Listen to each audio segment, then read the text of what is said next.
everybody. Welcome. What's up? Thank you for joining me.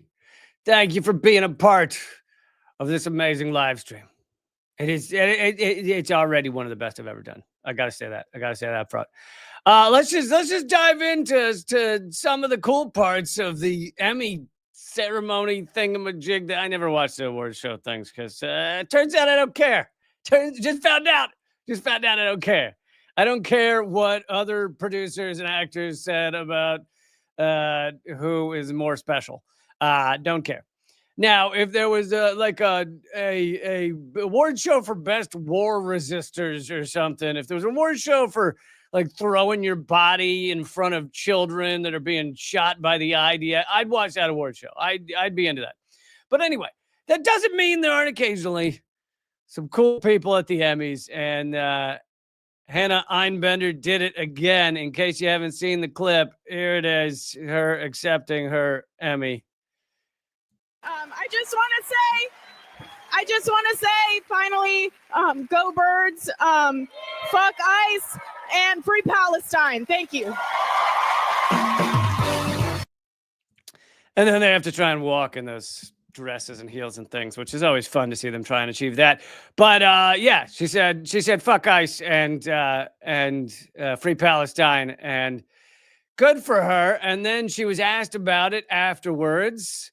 Asked about why would you say something like free Palestine? Why did that come out of your mouth in front of all these famous people? You can't say stuff like that in front of famous people, Hannah.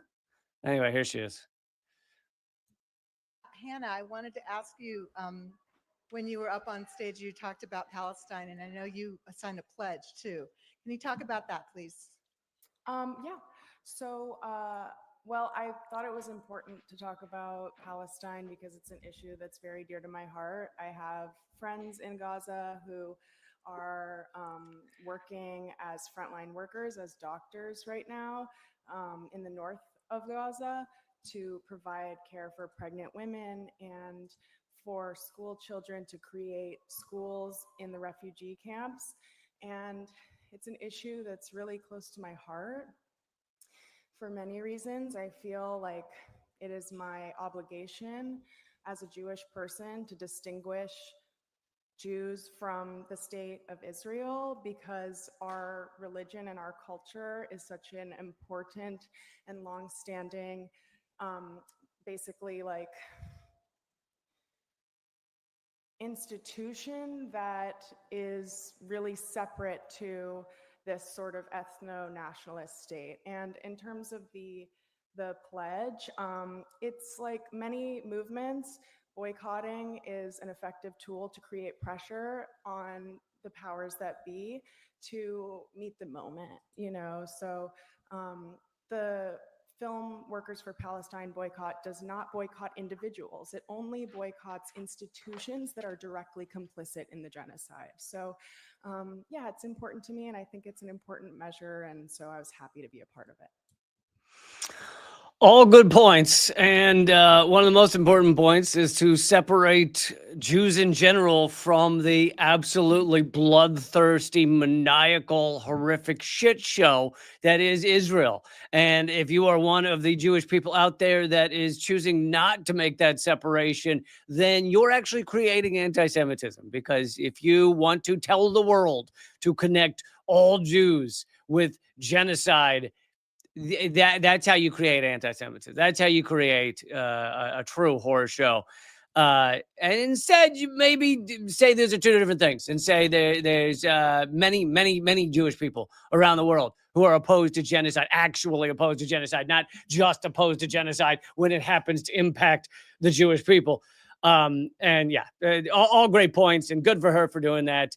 And of course, this does not mean that there are only famous people that are, you know, I do think she's risking. I mean, she's well known enough with her new show that it's not going to destroy her career, but it could hurt her chances of getting certain roles later.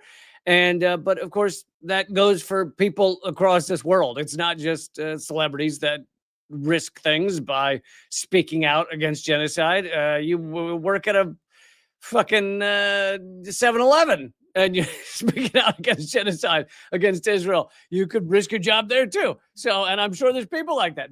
I'm sure there's people across this country that have quit their jobs because their boss was all about Israel and all about genocide and decided to speak up and say, it's not cool. And then they lose their job. I'm sure that happens. So it's not just actresses, and actors. But let's play one more from the Emmys last night. Here's Javier Bardem, who's been another person that's been very outspoken about this as well. If you find out a company that you're going to go into business with is in business with Israel, what do you do? I won't work. I cannot work with somebody that's justify or support the genocide. I can't. That's as simple as that. And we shouldn't be able to do that in this industry and in any other industry. Today in Madrid, in Spain, the cycle, La Vuelta, the bicycle tour, it was stopped by thousands and thousands and thousands of people on the streets marching, saying we can't allow the team of Israel being in this tour, so it's whitewashed. No, the world has changed, and what we are witnessing is a genocide, in, as I said in your show, in 4K alive on a daily basis. This has to stop. Also well said, and you know, I feel like it means more coming from someone who's so terrifying in the movies. Like no one plays a supervillain better than Javier Bardem, and yet turns out, especially on this issue, a great guy. But if a Bond villain can figure out the moral stance here, then I think everyone should. That's when you are south of Bond villains in your evilness, you should look in the mirror, because that's fucked up, man. And that's what you are if you're supporting Israel's genocide right now.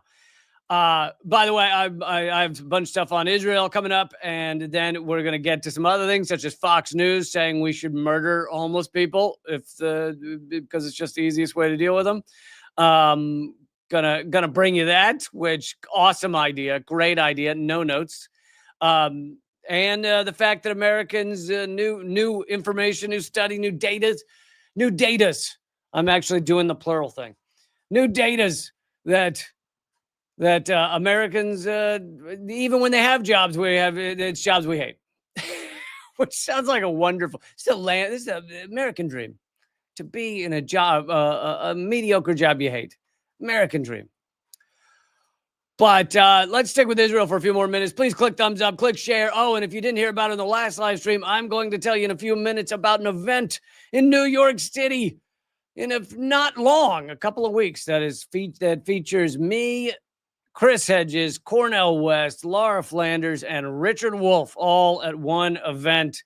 And I'm not going to be doing that much. I'm just the moderator, but still awesome event. I'll tell you more about that in a few minutes. But there was another vote at the UN. At the UN. You know, I feel like, even though I said that by accident, feels a little bit like it's the UN, because this feels like the end of things, and this is the UN. Another vote at the UN resolution sees 142 countries supporting recognition of the state of Palestine. 142, only 10 votes against creating a Palestinian state.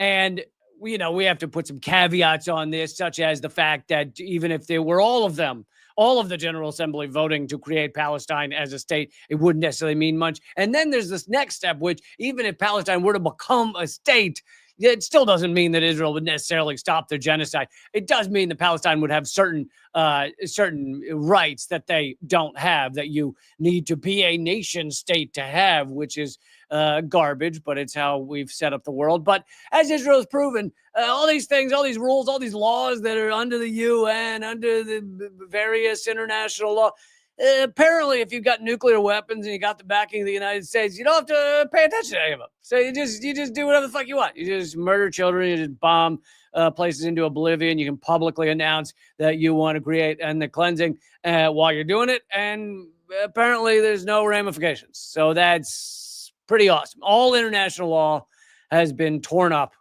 by Israel if it hadn't before. But does anyone want to guess the 10 nations that voted against making Palestine a state? Can anyone guess? I would bet money that people cannot guess all 10. I'd be amazed if you could guess all 10. Here we go. So the only big ones, there's really only 3 of any note.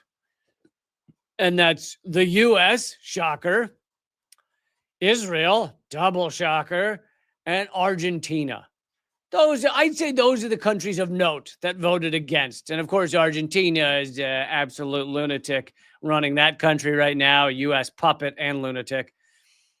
Hey, Les, thank you for supporting the show. Really appreciate it. Thank you so much. But outside of those 3, what are the following 7?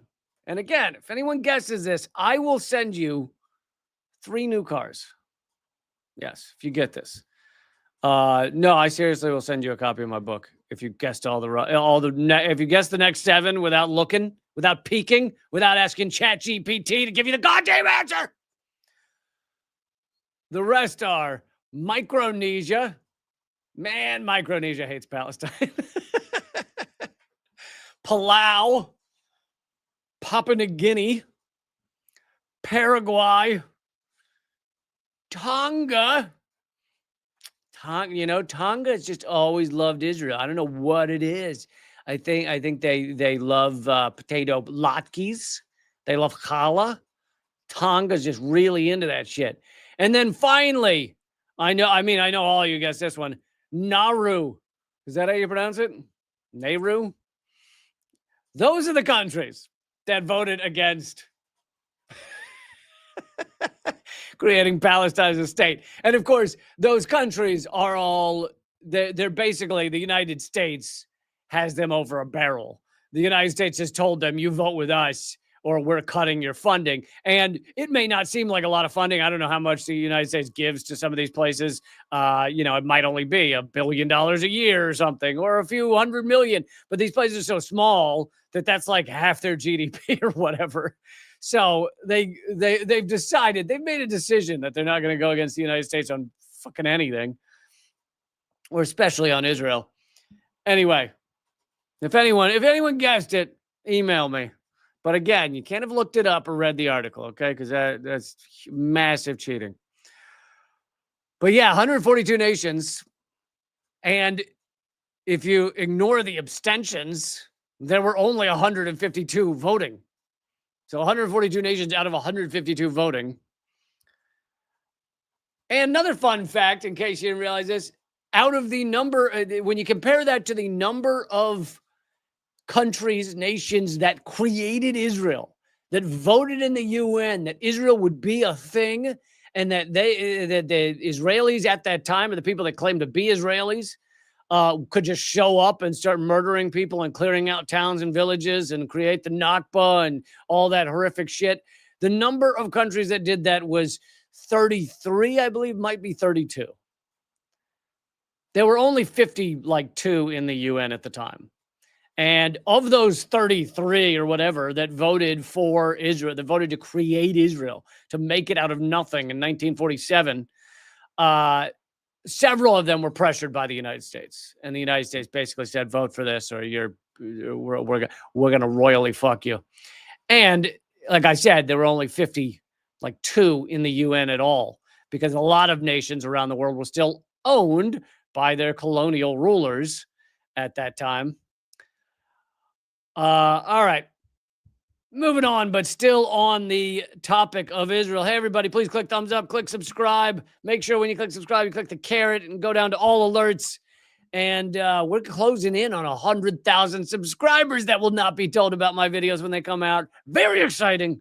Closing in. So if you're one of the people that is not subscribed, can you do that so I can get the 100,000? That will mean absolutely nothing, but it's a nice even number. Could you do that for me after all I do for you? But this is an admission by the former head of the IDF.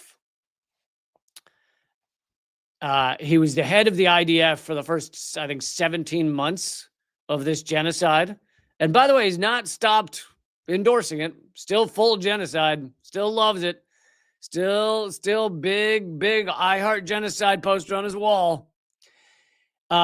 He said in a semi-private talk, I don't know that he knew it would be plastered on the front page of The Guardian, but semi-private talk, he admitted that there have been over 200,000 casualties in Gaza. Now, you and I know that number is far greater than that. It's quite possible there's been 300,000 to 400,000 murders in Gaza, not just casualties. But this is the IDF chief admitting at least 200,000 casualties. A former Israeli army commander, Herzi Halevi, has confirmed that more than 200,000 Palestinians have been killed or injured in the war in Gaza, and that not once in the course of the conflict were military operations inhibited by legal advice. That's a nice way of saying not once have they listened to any kind of legal advice at all for murdering mass numbers of civilians, committing genocide. Halevi stepped down as chief of staff in March. The retired general told a community meeting in southern Israel earlier this week that more than 10% of Gaza's 2.2 million population had been killed or injured, more than 200,000 people. The current official toll is 64,718 Palestinians murdered in Gaza and 163,859 injured since the start of the war, October 7th. So that's the official count from Gaza's health ministry. But those are only the ones that they have the names for. That number is much higher once you count people missing under rubble, etc. The leaked Israeli military intelligence data on casualties up until May of this year, suggested that more than 80% of the dead were civilians.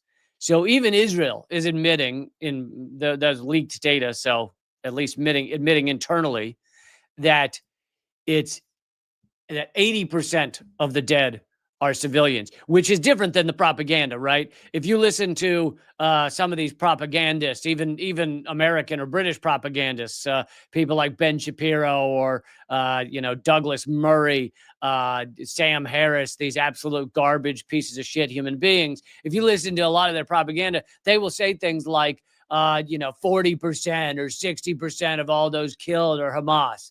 And it's utter bullshit. And not only is it utter bullshit, but here you have Israel saying it's utter bullshit. They just didn't mean for it to become public. But they say internally 80% of those they've murdered are civilians. And of course, it's even higher than that. That's Israel's view of it. Only 20% of those they kill are Hamas. And also, we should add in here that a lot of the civilians that are killed are not accidents. They literally have AI programs that track someone that they believe, doesn't mean it's true, they believe is connected to Hamas. And rather than, so they find the person where, like live streaming the person walking, they're watching them via satellites, etc. And they could kill that person with a drone, with a bomb, whatever, before they arrive at their home. But instead, they wait for that person to get home so they can kill the whole family. So that is not an accident. That's not like, oh, we were just trying to kill him and we hit the family. They legit wait to kill the family. So, I know many of you already know this, but I always feel like I need to repeat these things because maybe someone new is watching. Maybe someone knows a lot about how horrific this is, but not everything. And so I just like to try and give most of it. Thank you again for being here, everybody. Let's stay on the same topic. The flotilla continues. The Global Samud flotilla sets sail from Tunisia, which was their last port, their final port. They've already been attacked twice by drone bombs. Yeah, Mr. Bamboo, thank you for reminding me of the name of the AI. Lavender! Fucking hate lavender. It's in everything now, all right? Can't get a goddamn drink at a cafe without being lavender shoved in. It's disgusting. Everybody who likes lavender is disgusting. And then Israel named their AI that murders innocent people lavender. And it may be the only thing I agree with Israel on. Lavender is horrific. I think that is the one thing I agree with Israel on.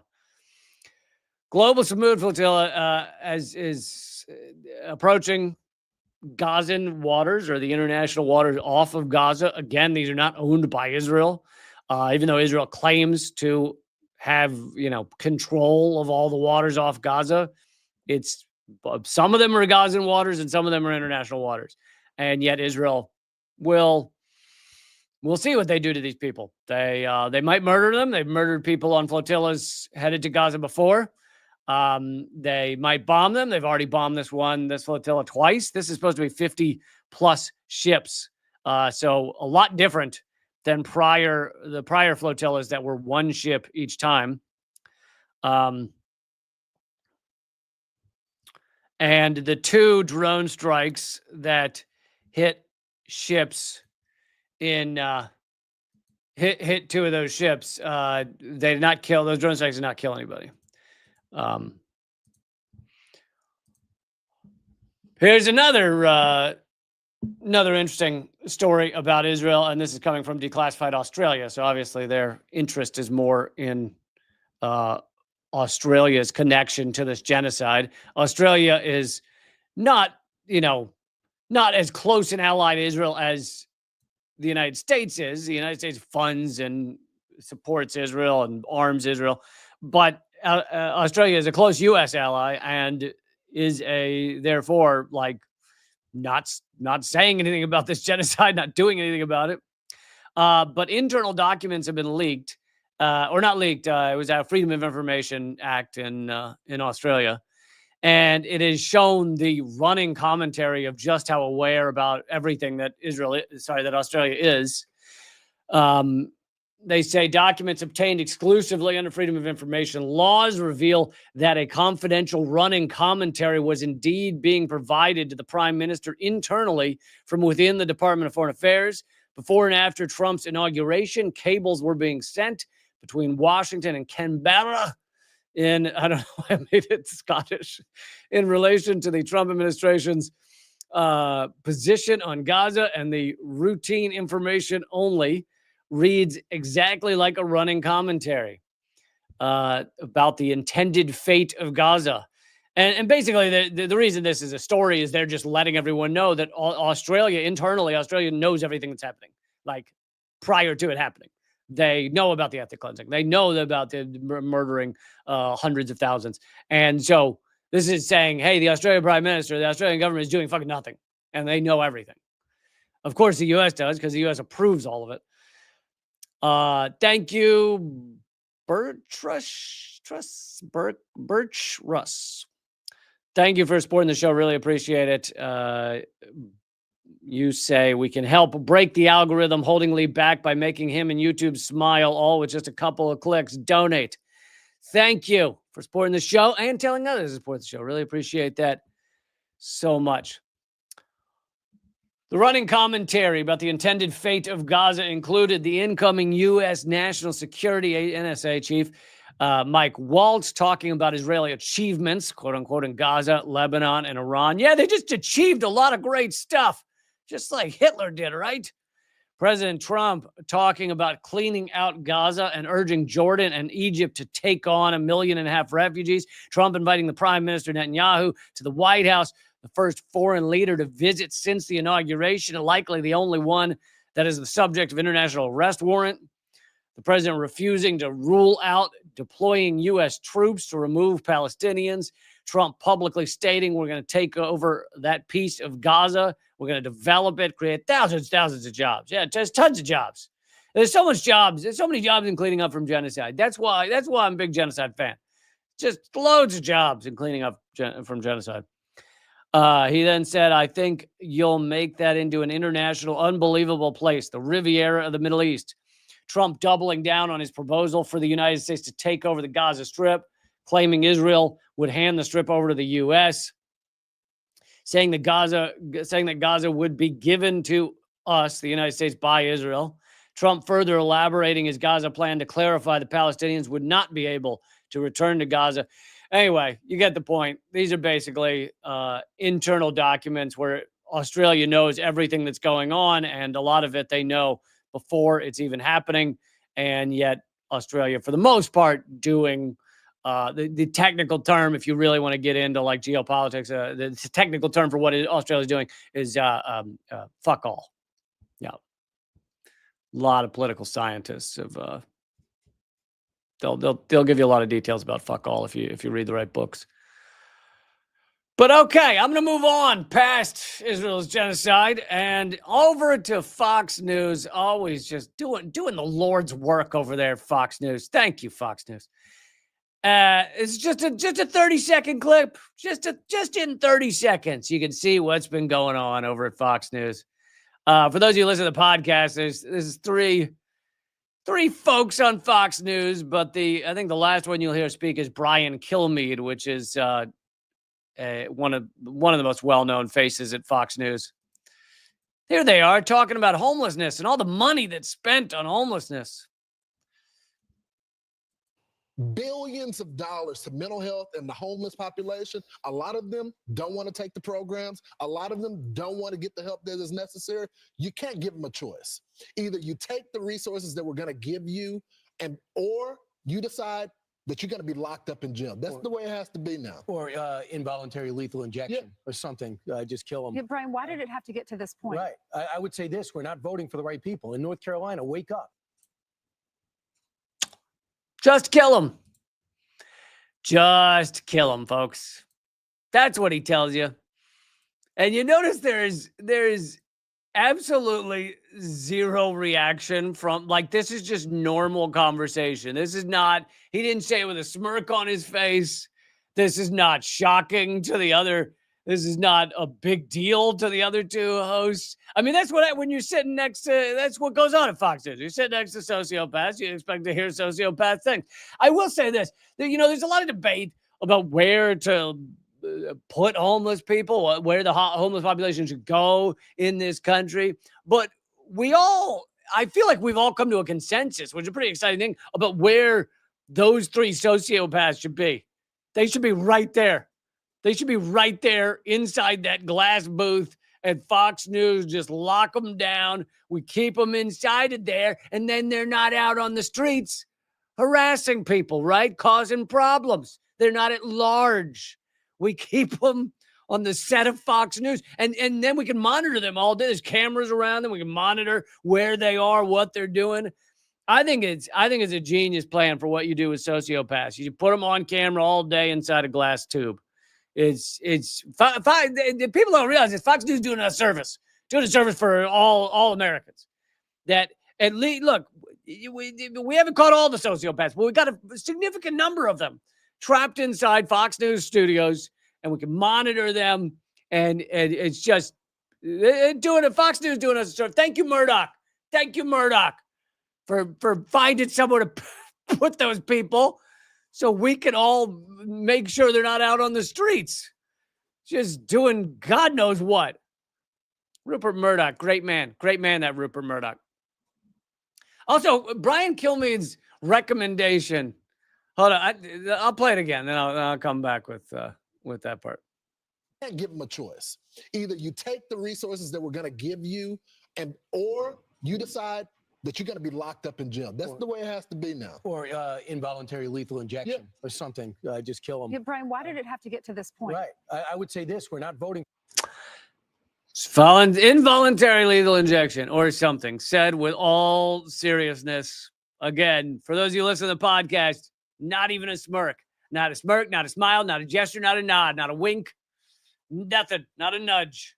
Not a wink, wink, nudge, nudge. It was a serious recommendation. Lethal injection to all homeless people. He doesn't say exactly how that would go down. I'm assuming blow dart. I'm assuming it'd be a blow dart type of thing. Take out the homeless. Just, I don't know how good that's coming across on the mic, but just, I got to work on my sound effect. I'm saving up for a Foley artist on this show.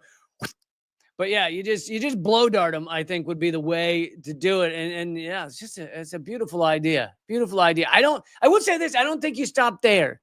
Because homelessness is one of the least harmful crimes. If we're agreeing it's a crime that these people did not partake in capitalism correctly. They didn't do it right, all right? They didn't do capitalism right. And now they're in our way. The sidewalks are not that large. You can't get down them. So they're in our way because they didn't do capitalism right. So, but that is one of the least harmful crimes. So if we're agreeing, if we all can agree, you blow dart, you just involuntary manslaughter against the home. Well, it's voluntary on our part, but it's involuntary on their part. But involuntary lethal injection, blow darts. If we're agreeing on that, then you got to keep going, right? You got to keep going with other crimes that are even worse than homelessness, like thieves, blow dart, right?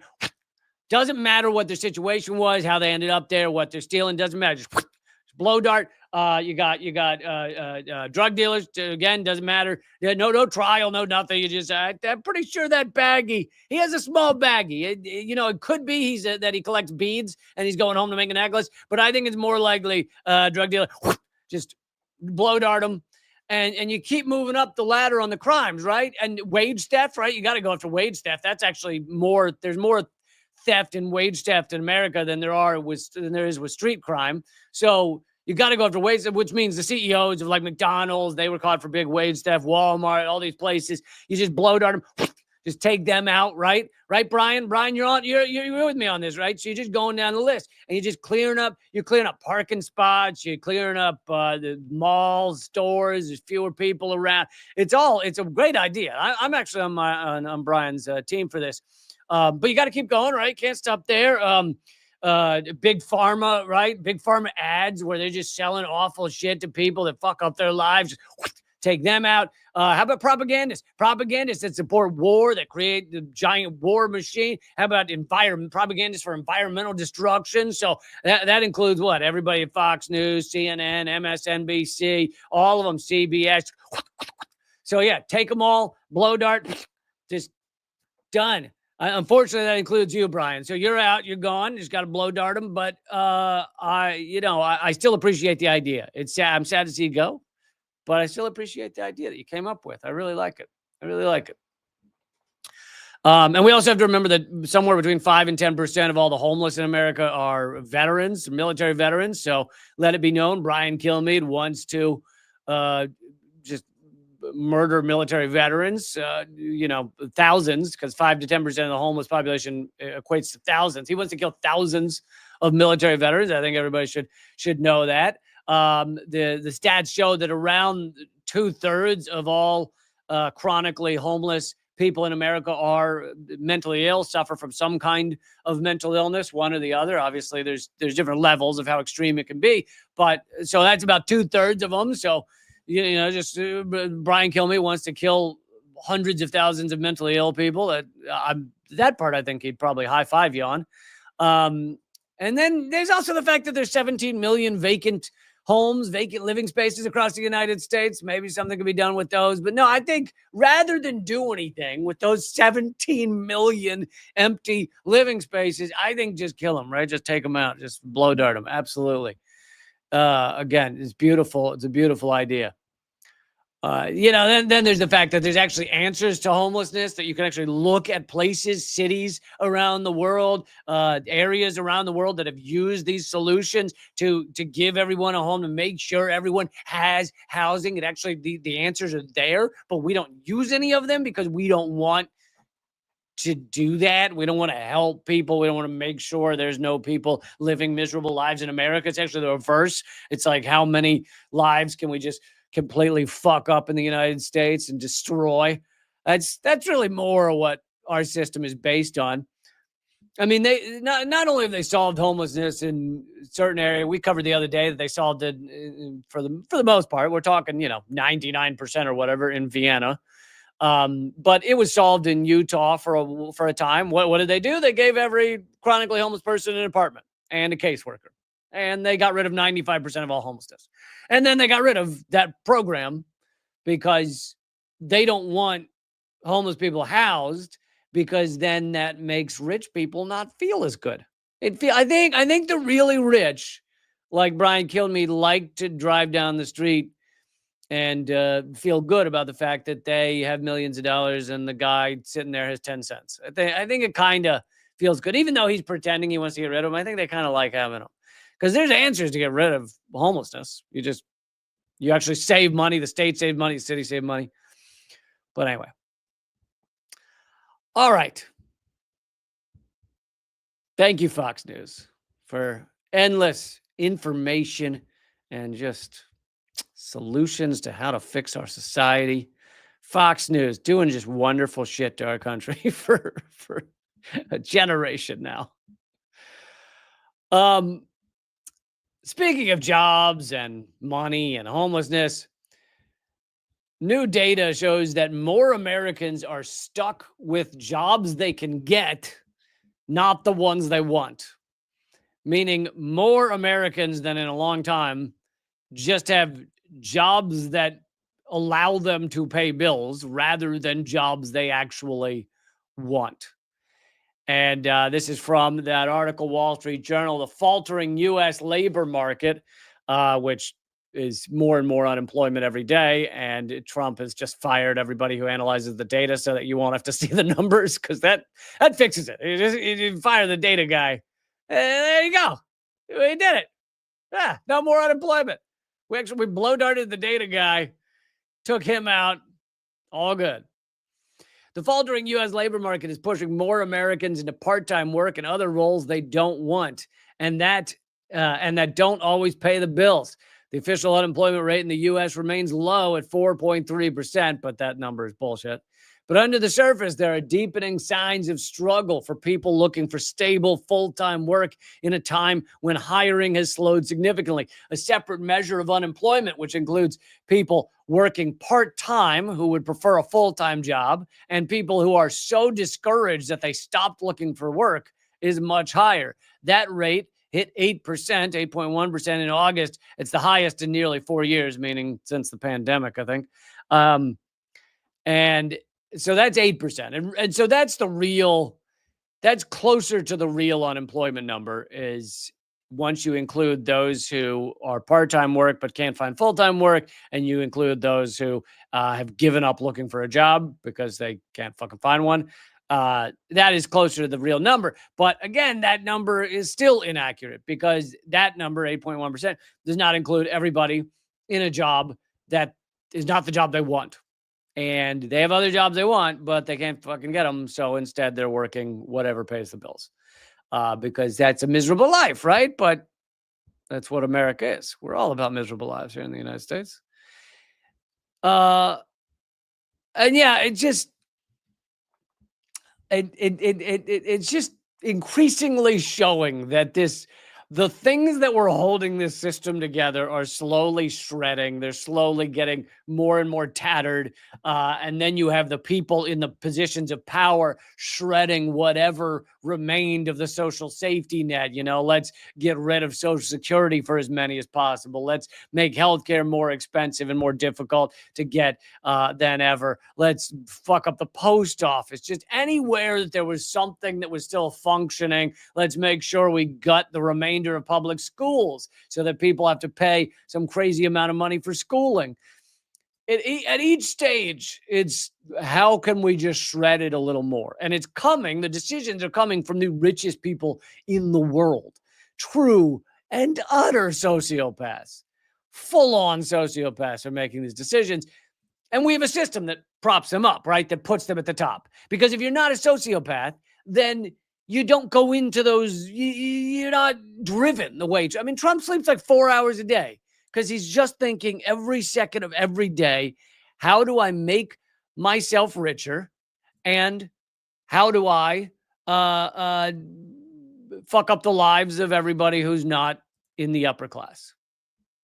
That's it. That's what he does. And so if you're not a sociopath, you're not driven to do that shit. Okay, I want to keep moving on. Oh, God, this next decision by Trump is so fucking hysterical. I love when Trump does things accidentally. It's because there's a lot of them. When he does things, he has no idea he just did. He's so dumb in certain ways. I'm not actually one of those that thinks he's just an idiot. He's very savvy. He knows how to distract you from things like the fact that he's in the Epstein files, etc. But anyway, I'll get to that Trump decision in just 1 second. I want to promote two things. One is big event in New York City that I am moderating, but I want to be clear, I had nothing to do with putting it together. They threw me on the show at the end, at the end of it. I mean, after it was all set up. So it's not my show. So if you have questions about it or things like that, you have a lot of the answers. But it's in New York City. It's at the Left Forum, and the people on the panel, it's October 9th, 6 to 8 p.m. People on the panel are Richard Wolff, Laura Flanders, Chris Hedges, and Cornel West. And I assume you know who most of those people are. And I will be moderating, and seems like a good time. That's at John Jay College of Criminal Justice. And tickets, I can give you a discount code to get you cheaper tickets. Let me just make sure I get that right. So yeah, I think you can find this event at like whatever Left Forum's website is. Let me see what their website is real quick. Leftforum.org. Yeah, okay. So leftforum.org. But anyway, when you go to buy your ticket, this is in New York City. When you go to buy your ticket, use code unredacted, all caps. Unredacted, all caps will get you, it's like 20% off or something, or 25% off. So yeah, use promo code unredacted to get a cheaper ticket to this event. Seems like a good time. Seems like some cool folks will be there. My buddies, Richard Wolff, Chris Hedges, Cornel West, and I will be moderating. Laura Flanders I haven't seen in 12 years, I think, but I was on her show a couple of times back in the early the mid aughts. The mid aughts. The other thing I want to tell you about is I'm giving away a free month to my locals. Oh, hold on. I'll put the link to that in the chat as well. I'm giving away a free month to my locals page, which is how this show is able to keep going. It's by you guys joining up at locals, but I'm giving away a full free month so you can see how you like locals, whether you want to come hang out with us, whether you want to support the show in that way. A full free fucking month. Okay. So all you got to do is go to leecamp.com .net. That's funny because I stressed it. I was like, make sure you go to leecamp.net, which is forward to my locals page. You can also go to whatever it is, leecamp.locals.com. But anyway, go to leecamp.net. Let me emphasize that. And then click become a supporter. So you got to scroll down to click become a supporter. And then once you go to checkout, it'll say you're paying $6 a month, but that's not true. If you use the promo code LeeCampFree or coupon code LeeCampFree, LeeCampFree, one word, all caps, LeeCampFree. And you support my show even if you just take that free month. I get that you won't be putting any money in, but that's okay. You're still supporting the show just by becoming a member of Locals. So, and by the way, let's say you take that free month, decide you're not paying the $6 for the next month, so you never pay a dime, you will still be a member of Locals. You just won't be the paying member, so you won't get everything, but you'll still get a lot of the cool stuff there. So it's kind of like you get benefits no matter what, even if you never put $1 in. LeeCamp.net. Use promo code LeeCampFree, one word. The other thing I'm going to do is I'm going to send you my newer ebook, Dangerous Ideas, for free as well. So if you do this, you get a month for free. You also get my ebook, Dangerous Ideas, for free, which I think you're really going to like. I worked really hard on it. It's interesting, funny, all of those things. And so I think you really love it. Okay, let's keep going here. This is amazing decision by Trump. Gotta love this guy.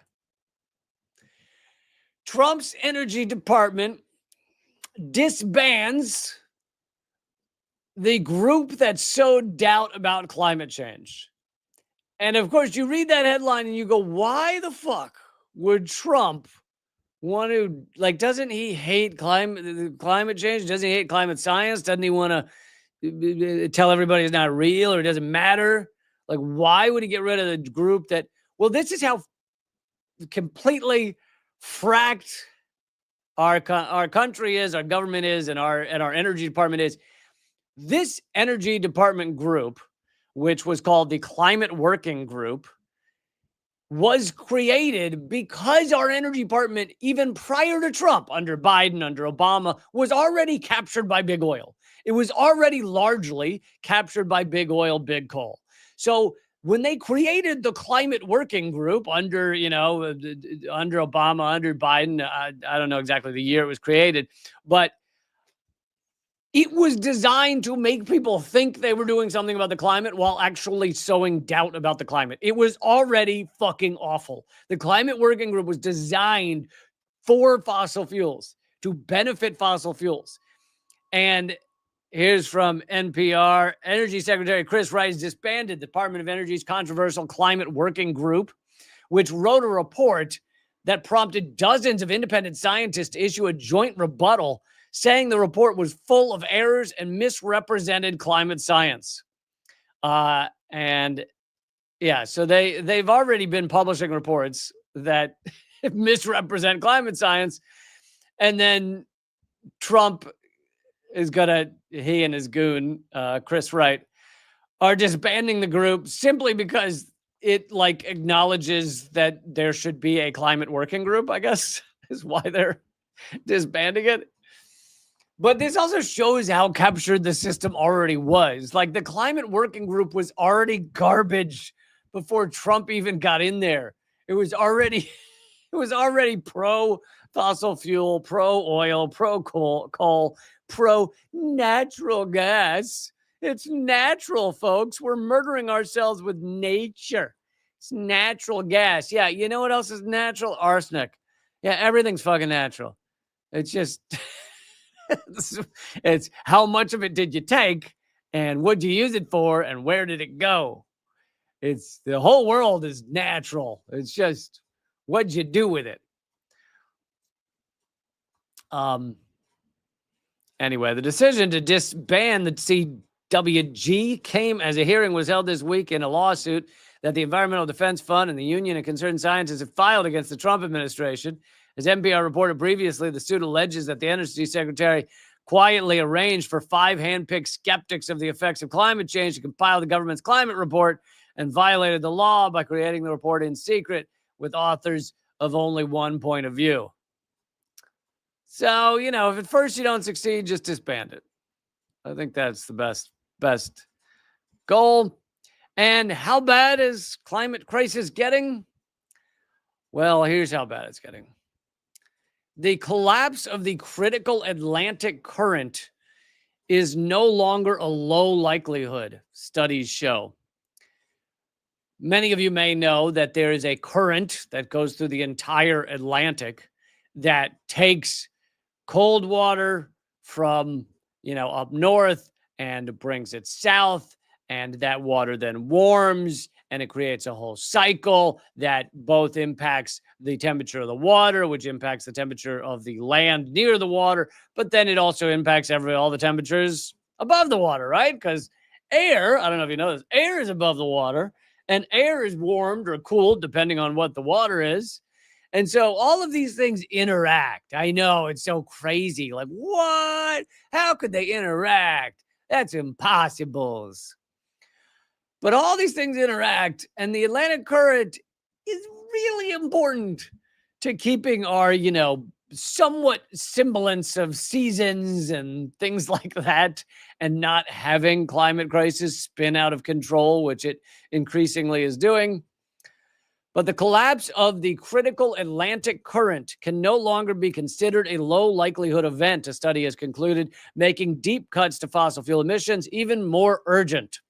The Atlantic Meridional Overturning Circulation, AMOC. So sometimes you'll hear scientists talking about the AMOC and they're referring to the Atlantic circulation, is a major part of the global climate system. It brings sun-warmed tropical water to Europe and the Arctic, where it cools and sinks to form a deep return current. The AMOC was already known to be at its weakest it's ever been in 1,600 years as a result of the climate crisis. Climate models recently indicated that a collapse before 2100 was unlikely, but the new analysis examined models that were run for longer, to 2300 and 2500.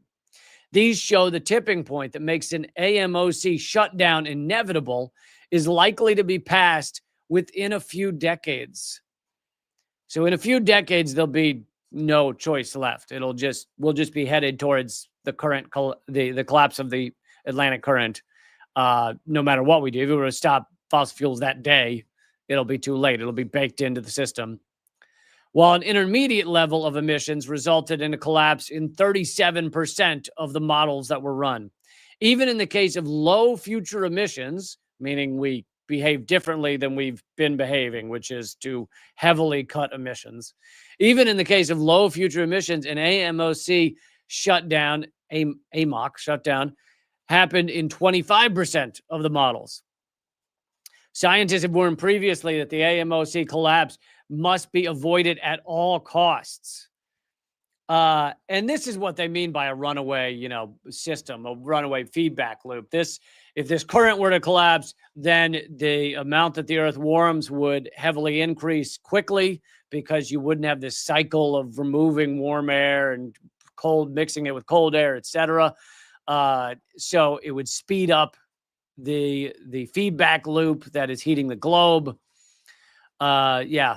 Yeah, they used to call it runaway greenhouse effect, but they don't call it that anymore. And anyway, this is the type of science that not just Donald Trump is trying to shut down, but a lot of other big names. Of course, all the Fox News is trying to shut down, and all your mainstream media, they might mention it, but they're not talking about it much. I mean, how much have you heard about this shutdown of the Atlantic current on CNN? So they might acknowledge it's happening, but they don't really make a big deal out of it, Now, they don't make a big deal out of it like they do the death of Charlie Kirk. That we don't get anywhere near that level of coverage. Could you imagine if they dealt with the stopping of the Atlantic current, the amount they've dealt with the death of Charlie Kirk, just for like 2 days, just 2 days worth. All of a sudden, everybody in the country would care about climate crisis. That's all it would take. Everybody in the country would be freaked out and give a shit if you just had 2 days of equivalent coverage, shutdown of Atlantic current versus Charlie Kirk. But yeah, so not only is it Donald Trump and stuff that would tell you, oh, fake science, and his entire administration and most Republicans, but it's also people with major platforms like, Tucker Carlson and, Joe Rogan will tell you, I think climate science is very complicated. No, it's not. It may be complicated in certain aspects, but in terms of whether scientists believe that man-made climate crisis, man-made climate change is happening, and we're in a really fucked up state right now, 99.9% of all peer-reviewed studies show the same thing, and that is yes.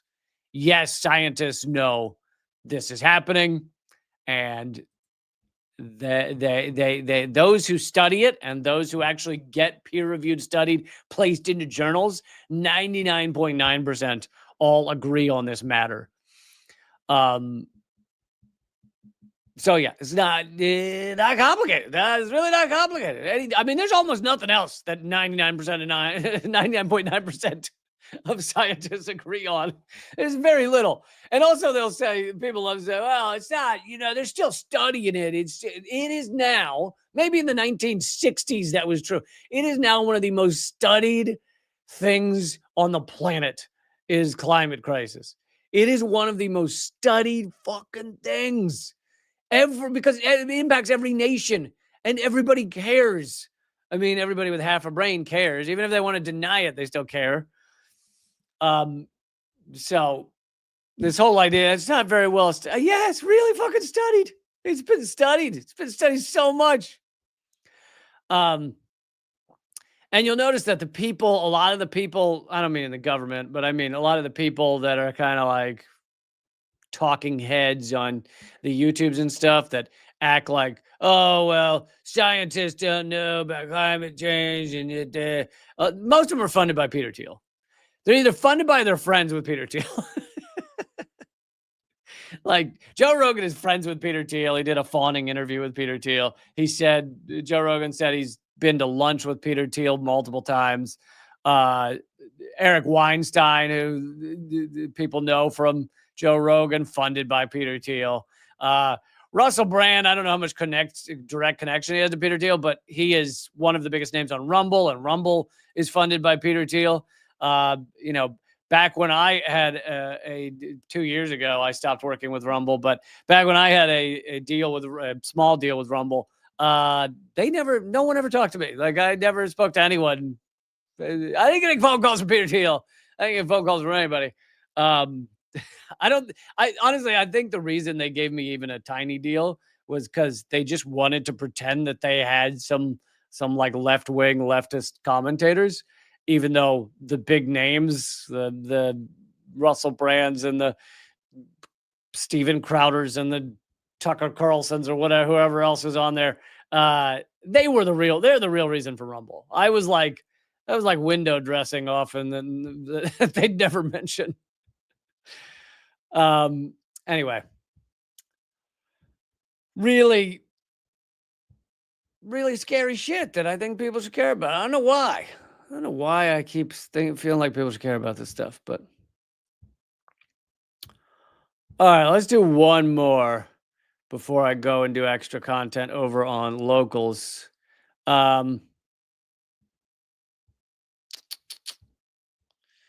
Which one do I want to do? All right, let's do this one. Trump is destroying American farmers. Not that they were doing well to begin with. Most American farmers are already owned by massive corporations. There are very few independent farmers, and the ones of any scale, like there might be a guy with a chicken coop who, sells his eggs to the store down the street. I don't mean that. I mean, of any size, very few farmers left across America are not connected to big ag, and big ag is basically they're turning many farms into like rental spaces where it's like the big ag company will say, we're going to give you a big advance check to use, to buy these new manufacturers, giant things, and expend, you'll work exclusively with us. And that sounds great for a little while. And then the farmer is slowly the farmer basically is milked. The farmer is milked by big ag. And slowly it becomes harder and harder for the farmer to even make much of a living, while the big ag companies do better than they've ever done. And it's kind of like what's happening to, rent across America or owning a house. It's like, well, a lot of people own their house, and the problem is they're not paying a lot of money to the richest people in America. And so we want to have fewer people owning houses, and instead they owe money every month to the richest people in America. So if we could just switch that. And so there's been a big effort to kind of have less home ownership and more rental spaces, and then jack up the rents so that people are struggling to survive. But it really is awesome for the richest people. So, if you think about, if you have some fucking empathy for the billionaires in this country for 1 second, have some goddamn empathy, people. Think about those billionaires, how tough it is for them. Okay? Yeah, sure, they're raising rent so that your life is destroyed, but what about them? What about their hardship? What about their ex-wife that took half their yachts? What about them? What about their kid who's got a drug problem and they need to continue to fund the Ivy League school that he never shows up to? What about, you guys have no empathy for the billionaires, huh?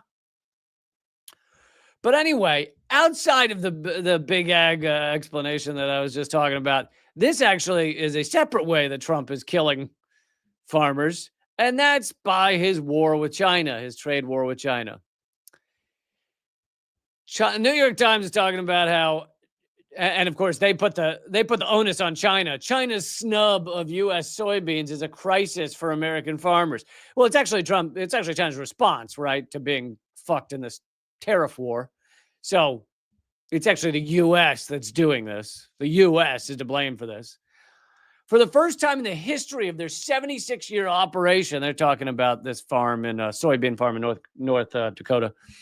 Their biggest customer, China, had stopped buying soybeans. Their 2,300-acre soybean farm is projected to lose $400,000 this year alone because China is no longer buying soybeans. Soybeans that would normally be harvested and exported to Asia are now set to pile up in large steel bins. And at some point they go bad, right? I feel like you can't. Here's the problem. If you have 2,300 acres of soybeans, you can't put all of them in little tiny Tupperware jars and keep them in your fridge so they stay good. Or put them in a big you can't flash freeze 900 tons of soybeans or whatever it is. That decision for China to no longer buy American soybeans has had devastating repercussions for farmers in North Dakota, which exported more than 70% of its soybeans to China before Trump unveiled the new tariffs this year. And there's a lot going on here. I don't know if I can get into all of it, but you've got Trump's insane tariff wars. You've got that are having these unintended ramifications. Why is Trump doing that? Well, the real reason he's doing it is to pay for part of the giant tax cut for the rich that he's forced through Congress. But it's not going to pay for all of it. The tax cut of the rich is going to come down to us paying it. Average Americans paying for all the massive multi-trillion-dollar tax cut to the rich. He also is trying to deal with the fact that the dollar is collapsing. We're in a waning empire. The petrodollar is less and less powerful. So how do you deal with that? Well, you just force other countries to pay you lots of money. Well, that may work for some pathetic, limp-dick countries like the EU, but it's not going to work for strong countries like China. They're not just going to cave to the United States. So you have all of that going on. Then you have the fact that something's not being talked about in this story is a lot of harm done to this world has to do with the fact that we are endless consumers and we consume around the world. So you have 70% of these soybeans being shipped to China or to Asia, meaning they're grown here, they're shipped around the world, eaten by someone over there, or sometimes fed to animals over there. A lot of the, alfalfa? It's like 90% of the alfalfa we grow in this country or something is shipped to China to feed their cows. It's insane. And so imagine the amount of fossil fuels that use to ship this shit all across the world. It's utter insanity. And this is the best we could come up. Yeah, capitalism was the best plan we could get, just to grow all the soybeans here and then ship them 9 billion miles over there. That's the most efficient we can be, right? Economy, the term economy used to be about how to make the most efficient systems. Under capitalism, it came up with growing a bunch of soybeans in the United States and then shipping them around the world. Some of the plants get eaten by cows. It's utterly insane. They call it, another thing they talk about is that, the water. We're running out of fresh water. And so they call this like virtual water theft. Now, I don't think it's actually theft. You can't really blame China for, instead you should blame the system. You should blame capitalism. You should blame the globalization of capitalism. I'm fine with global cooperation, but the globalization of capitalism means that you literally have fresh water being just sprayed out on massive farms to grow something that's then shipped to China, which is virtual water theft. It's as if China's using that water, but they're not really, because we're using it to grow plants that we ship to China. Anyway, I just wanted to dig a little deeper on some of these levels of reality of this story, because you never get they'll tell you that farmers are struggling in this story, and they'll never dig deeper to, maybe our fucking system sucks. This is garbage. Maybe this whole system is a hot garbage. We're in a post-scarcity world. Everyone could have food, clothing, shelter, fake hair. Everyone could have fake hair, really, if you needed it. You could have everything. Everyone could have Ozempic for free. I'm kidding.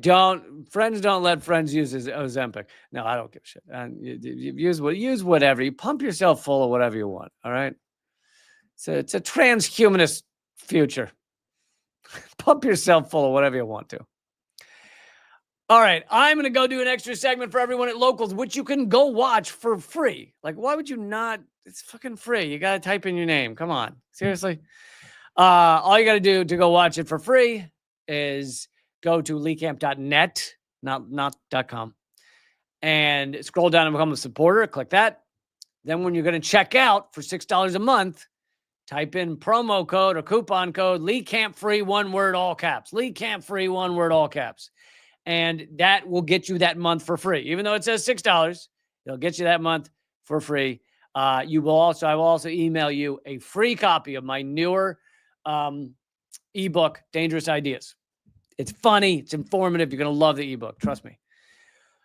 Okay. But for everybody who refuses to do that, refuses to join up at Locals, I will bid you for farewell. And everybody at Locals, and if this is airing on Patreon, I've been trying to get the Patreon live stream to work, but I don't know that it's actually working. If you're on Patreon, you can also keep watching there. But if you're at Locals, everything will stay the same. And to everybody who refuses to join up at Locals and support this show for free, I'll see you Wednesday, 3 p.m. Eastern. That's another thing. You just got to show up to these things. You're not going to get alerts. You just got to show up to my live streams. Monday, Wednesday, Friday, 3 p.m. Eastern, noon Pacific. Monday, Wednesday, Friday.